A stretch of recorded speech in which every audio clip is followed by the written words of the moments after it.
Perhatikanlah penjelasan berikut. Yang pertama adalah Brunei Darussalam. Brunei adalah negara kecil yang terletak di bagian utara Pulau Kalimantan. Brunei berhasil memperoleh kemerdekaannya pada tahun 1989. Setelah hampir 1 abad berada di bawah kekuasaan Inggris, saat ini Brunei merupakan negara yang berpendapatan per kapita tertinggi di kawasan Asia Tenggara. Sistem pemerintahan Brunei berbentuk kesultanan Islam yang dipimpin oleh seorang sultan. Kemudian selanjutnya adalah Kamboja.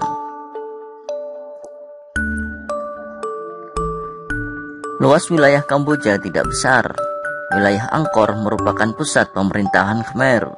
Kekaisaran ini menguasai sebagian besar daratan utama Asia Tenggara di abad ke-9 sampai dengan abad ke-23. Bangunan peninggalan Kekaisaran Khmer yang sangat terkenal adalah Candi Angkor, yang juga dijadikan lambang di bendera negara Kamboja. Selanjutnya adalah Indonesia. Indonesia merupakan negara dengan luas wilayah terbesar di Asia Tenggara. Negara kepulauan ini memiliki kurang lebih 17.000 pulau. Fakta geografis ini membuat negara Indonesia terdiri atas berbagai suku, agama, dan budaya.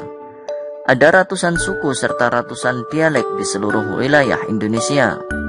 Pancasila merupakan dasar negara yang ditetapkan oleh para pendiri bangsa Indonesia. Nilai-nilai yang terkandung dalam Pancasila diambil dari tradisi serta nilai-nilai bangsa. Nilai-nilai ini dianggap mampu menjadi landasan perilaku bangsa yang beragam latar belakang etnis dan budaya. Selanjutnya adalah Laos. Nenek moyang penduduk Laos berasal dari Cina Selatan. Pada tahun 1353, penduduk Laos dipimpin oleh Phang-Ngoan yang menyebut wilayah yang dipimpinnya sebagai kerajaan sejuta gajah. Kerajaan besar ini bertahan hingga tahun 1700-an sampai akhirnya terpecah belah. Sekitar tahun 1800, sebagian besar Laos dikuasai oleh Siam. Kemudian Prancis mengambil alih dan memerintah di sana tahun 1893. Pada tahun 1893, Prancis mengambil alih kekuasaan. Pada tahun 1954, Perjanjian Geneva menetapkan Laos sebagai sebuah negara yang bebas dan netral. Perang saudara masih berkecamuk antara pasukan yang setia kepada pemerintah melawan gerilyawan komunis Pathet Lao. Selanjutnya ada Malaysia. Tahun 1400-an, wilayah di Selat Malaka mulai dikenal sebagai pusat perdagangan. Sejak saat itu, wilayah tersebut menjadi daerah yang diperebutkan. Tahun 1511, Portugis berhasil menguasai Malaka. Tahun 1641, Belanda mengambil alih. Lalu tahun 1786, Inggris masuk ke Malaka dan menguasai Pulau Penang. Tahun 1824, Belanda menyerahkan Malaka ke Inggris.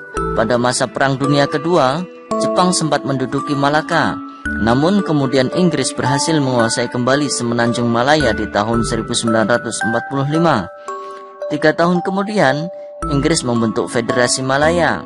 Di tahun 1957, Federasi Malaya berhasil mendapatkan kemerdekaannya. Inggris juga menyerahkan Penang dan Malaka. Selanjutnya ada Myanmar. Tahun 1948, Myanmar menjadi negara merdeka yang menganut sistem demokrasi parlementer. Perdana Menteri pertama bernama U Nu.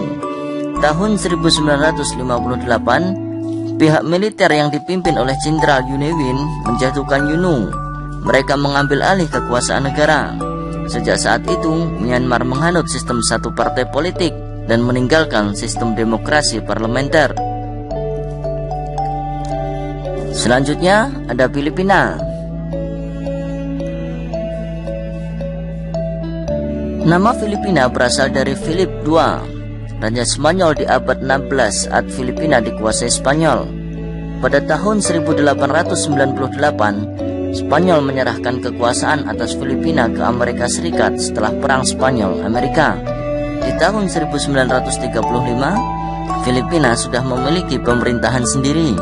Namun kemerdekaan mereka tertunda oleh Perang Dunia II dan serangan dari tentara Jepang. Hingga akhirnya tentara Amerika Serikat berhasil membebaskan Filipina pada tahun 1944 sampai 1945. Negara Republik Filipina diproklamasikan pada tanggal 4 Juli 1946 yang dikenal sebagai Hari Republik. Selanjutnya ada Singapura. Singapura adalah wilayah terkecil di wilayah Asia Tenggara. Jumlah penduduknya paling sedikit. Namun, Singapura dapat menjadi negara yang paling maju. Hal ini tidak lepas dari peran Lee Kuan Yew, pendiri dan Perdana Menteri pertama Singapura. Ia memegang jabatan Perdana Menteri selama 7 periode berturut-turut. Selama masa kepemimpinannya, Lee Kuan Yew melakukan banyak perubahan. Ia dapat membangkitkan semangat bekerja warga Singapura untuk mewujudkan Singapura maju. Singapura tidak saja maju di antara negara-negara di wilayahnya, namun juga di antara negara-negara di dunia. Sampai hari-hari terakhirnya di tahun 2015, Lee Kuan Yew terus berbakti menyumbangkan pemikirannya pada Singapura. Selanjutnya ada Thailand. Thailand adalah satu-satunya negara di Asia Tenggara yang tidak pernah dijajah. Dahulu dikenal sebagai Siam. Thailand sendiri memiliki arti tanah kebebasan. Sejak 1932, Thailand menganut sistem monarki konstitusional yang dipimpin oleh seorang raja. Raja kemudian memilih Perdana Menteri dari anggota Dewan Perwakilan. Thailand mulai dihuni oleh manusia diperkirakan pada tahun 2000-an. Thailand mulai dihuni oleh manusia diperkirakan pada 2000 tahun sebelum Masehi. Hal ini diperkuat dengan ditemukannya situs arkeologi di Ben Chiang. Selanjutnya ada Vietnam. Vietnam merupakan sebuah negara sosialis yang dipimpin oleh Partai Komunis Vietnam. Presiden merupakan kepala negara yang sekaligus menjadi pemimpin militer. Perdana Menteri dipilih untuk menjalankan pemerintahan. Penduduk awal Vietnam berasal dari lembah Sungai Merah sekitar 5.000 tahun yang lalu.